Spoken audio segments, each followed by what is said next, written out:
Welcome to the history of witchcraft. Episode 7. To kill a king.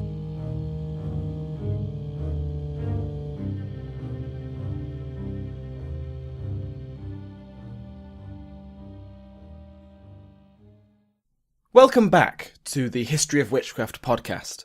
Now, first things first, apologies are in order for the lack of episode last week.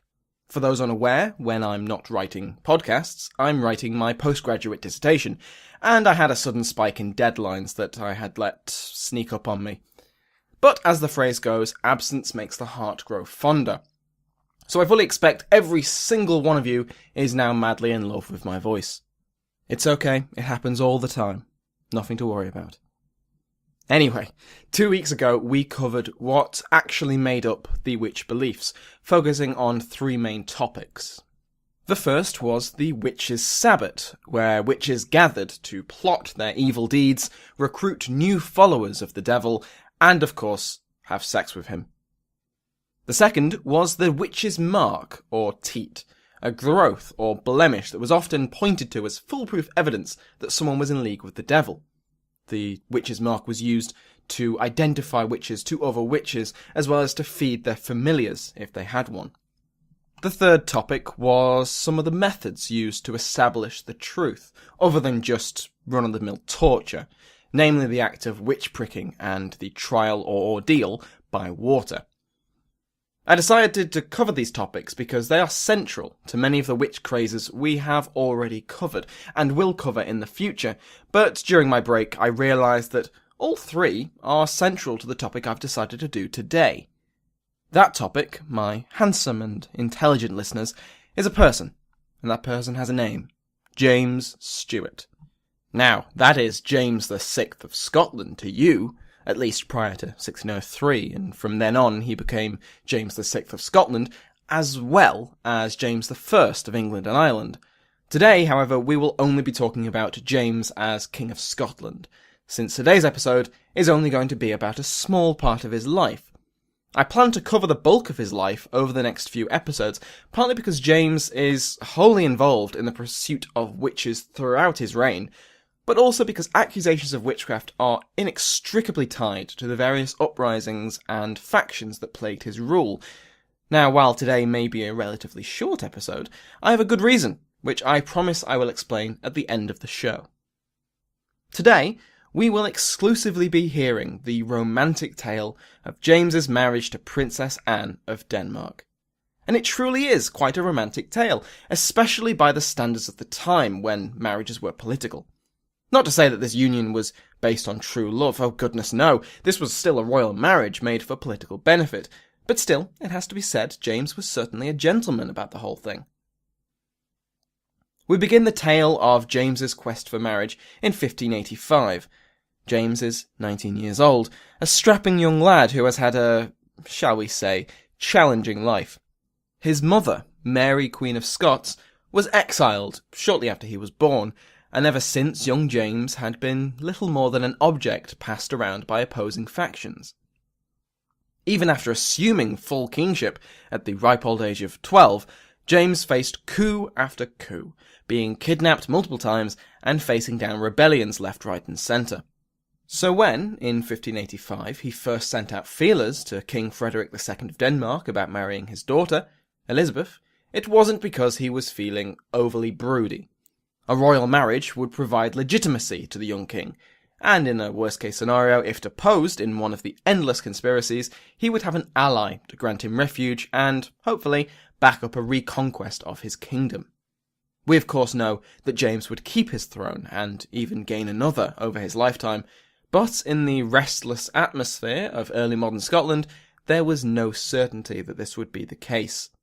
Now, eagle-eared listeners may have picked up that I said James was negotiating with King Frederick about marrying Elizabeth, and thought, hang on a second there, you said this was a romantic tale about his marriage to Anne. Well, that's kind of a spoiler, sorry about that. At this point, James was going after Frederick's eldest daughter, but those negotiations fell through. He would try again for Elizabeth's hand, and presumably the rest of her, in 1587, but those negotiations would fail too. Elizabeth would eventually be married off to the Duke of Brunswick-Luneburg instead, with King Frederick promising the Scottish king his second daughter Anne, stating, quote, "If the king did like her, he should have her," end quote, which is rather lovely, good old dad. In the end, in June of 1589, the Earl Marischal, George Keith, would be sent as an ambassador to the Danish court to once and for all sort out whether James would marry a Danish princess. Marischal seems to have found the 14-year-old acceptable, and after receiving the agreement of Anne's mother, Queen Dowager Sophie, as Frederick had died in 1588, and the now King Christian IV was not even a teenager, he took part in a proxy marriage between himself, standing in for King James, and Anne in August 1588. News of the proxy marriage reached James towards the end of August, and everyone expected the young queen to arrive in Scotland by the end of September. Now, so far, this all seems fairly standard for an early modern marriage, but this is all about to change. The royal fleet set sail from Copenhagen on the 1st of September, but almost immediately runs into problems. The flagship develops a serious leak, and storms buffet the ship until the admiral takes refuge on the coast of Norway on the 10th of September. James, who had been waiting for 2 weeks at Port Seton, just up the coast from Edinburgh, received word of the fleet's troubles, but was promised that the voyage would continue in the next few days. Which it did! Only for the storms to return, forcing the ships back to Norway.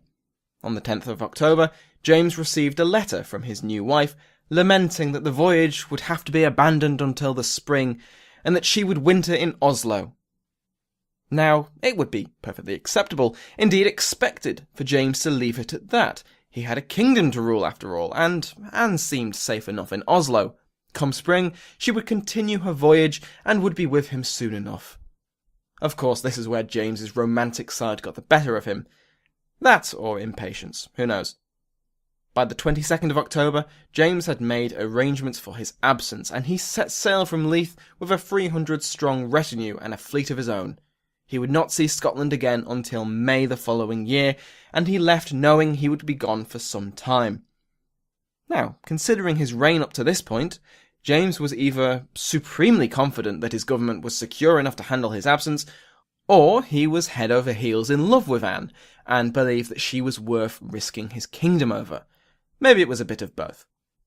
Less than a week later, despite the best efforts of the storm, James reached the coast of Norway, and in November 1588, James and Anne got married in person. The Scottish account presents James as rushing straight off the boat in his travelling clothes, sweeping Anne off her feet and kissing her, quote, "in the Scottish fashion," end quote. Oh, how lovely. Anne was apparently not impressed by this, as it wasn't the Danish way, but whatever, he's sailed across an ocean for you.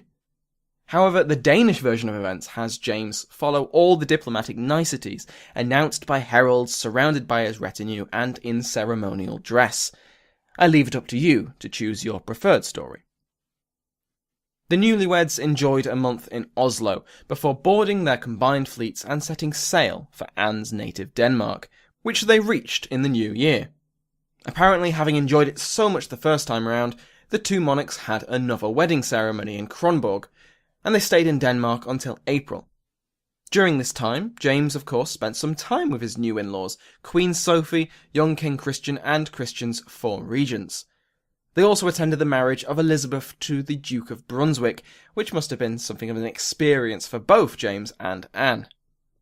When they again set sail, they again suffered intense storms, but managed to power through until they arrived back at Leith on the 1st of May. Anne was crowned in the chapel of Holyrood Palace in the first Protestant coronation in Scottish history on the 17th of May 1590, only 9 months after she was first proxy married. Now, I'm sure you agree, this is a lovely story, but what on earth does any of this have to do with witchcraft? Well, dear listeners, it has everything to do with witchcraft. Why do you think those storms kept striking just as the royal couples tried to sail? And the leaky flagship? Phew. Now, while we might put such events down to shoddy construction and a captain who hadn't listened to the shipping forecast, the denizens of Denmark were more inclined to lay the blame on witchcraft. Denmark had had its fair share of witch hunts over the previous decades, and belief in witches was as strong there as anywhere on the continent. While James was staying in Denmark with his in-laws, he made a visit to Niels Hemmingsen, a Lutheran theologian who had written an influential text on witchcraft at his home in Roskilde.